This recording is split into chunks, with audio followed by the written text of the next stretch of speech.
سانحہ کارساز اور آغا سراج درانی مرحوم کی یاد میں پاکستان پیپلز پارٹی ریاض ریجن کی جانب سے تعزیتی تقریب کا انعقاد۔ پاکستان پیپلز پارٹی ریاض ریجن کے زیر اہتمام تعزیتی تقریب منعقد ہوئی، جس میں سانحہ کارساز 18 اکتوبر 2007 کے شہداء کو خراج عقیدت پیش کیا گیا۔ پارٹی کے سینئر رہنما و سابق اسپیکر سندھ اسمبلی آغا سراج درانی مرحوم کی وفات پر اظہار افسوس کیا گیا۔ تقریب پاکستان پیپلز پارٹی ریاض ریجن کے زیر اہتمام منعقد کی گئی، جس میں پارٹی عہدیداران اور کارکنان نے شرکت کی۔ تقریب کی صدارت پی ریاض ریجن کے صدر احسن عباسی نے کی۔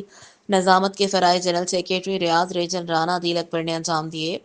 تقریب میں پاکستان پیپلز پارٹی ریاض ریجن کے صدر احسن وقار عباسی نے سانحہ کارساز کے حوالے سے گفتگو کرتے ہوئے محترمہ شہید کے جرأت مندانہ کردار پر روشنی ڈالتے ہوئے انہیں بہادری کا استعارہ قرار دیا۔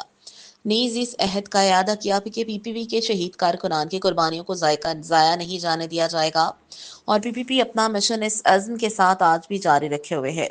مہمان خصوصی کے طور پر general secretary Pakistan peoples party middle east اور گلف رانا خالد نے اپنے سفر کے دورودات بیان کی جو انہوں نے 2007 میں محترمہ شہید کے ساتھ دبئی سے پاکستان کیا۔ آپ نے کہا، آج بھی پی کو اسی جوش اور ولولے کی ضرورت ہے اور محترمہ شہید کے مشن کی تکمیل ابھی باقی ہے۔ تقریب میں پی ویمن ونگ مڈل ایسٹ کی جنرل سیکریٹری فرح حسن نے بھی خصوصی طور پر شرکت کی اور سانحہ کارساز کے حوالے سے اپنے خیالات کا اظہار کیا۔ تقریب میں شرکت کے لیے جنرل سیکریٹری پیپلز پارٹی سعودی عرب سردار رزاق اور وائس پریزیڈنٹ سردار نصیر خان نے بھی اظہار خیال کیا۔ تقریب کے اختتام پر سردار رزاق نے شہداء اور آغا سراج درانی کے سال ثواب کے لیے دعا کروائی۔ رپورٹ زبیر خان بلوچ۔